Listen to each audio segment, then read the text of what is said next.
Salut les gars, je vais vous faire un petit tuto failsafe.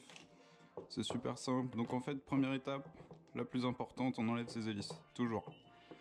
Tout simplement pour pas se couper un doigt. Surtout quand on joue avec le failsafe, c'est quand même un truc hyper important. Donc ça prend pas longtemps. On sait jamais ce qui peut arriver, hein. Surtout en jouant avec le failsafe, puisqu'en fait on va configurer ce qui se passe en cas de perte de signal radio. Ce qui peut arriver à n'importe quel moment.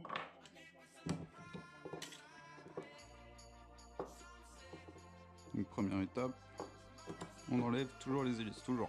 Que ce soit pour le failsafe, que ce soit pour configurer sur l'ordinateur, régler ses moteurs, régler ses ESC, on enlève toujours ces hélices.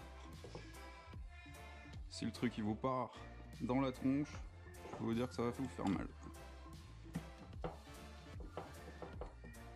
Donc voilà. À tout casser, ça m'a pris 1 minute 30. Hop.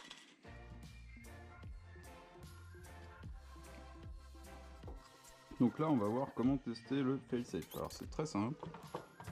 On branche son drone, on branche la radio, on arme. Donc c'est pour ça qu'il faut enlever les hélices. Une fois qu'il est armé, on peut monter un peu les gaz, hein, n'importe. On va couper la radio, comme si on coupait le signal, tout simplement parce qu'on est trop loin. Et voilà. Là, le failsafe, il est configuré. Vous voyez, les moteurs s'arrêtent. Dans le cas où les moteurs s'arrêtent pas, là, on a un gros problème. Et c'est là, je vous fais la suite sur Betaflight.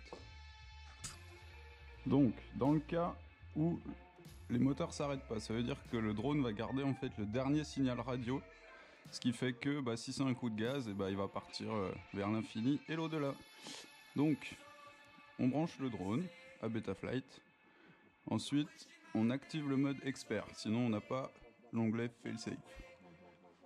Et dans l'onglet failsafe, il faut que le stage 2 soit paramétré comme ça. Période d'attente 4, période d'attente avant de passer les gaz à 0, 100.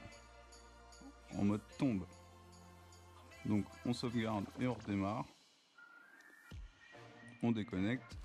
Et donc on refait le test que j'ai fait tout à l'heure, c'est-à-dire on branche la lipo, on arme et on éteint la radio. Si les moteurs s'éteignent, c'est que c'est gagné. Le failsafe est configuré. Sinon, vous pouvez dire au revoir à votre drone dès que vous irez trop loin. Donc c'est quand même super important. Ça évitera des accidents, ça évitera de perdre une bonne machine, etc. etc. Donc c'est vraiment le premier truc à faire. Voilà, j'espère que ça vous servira. Ciao les gars!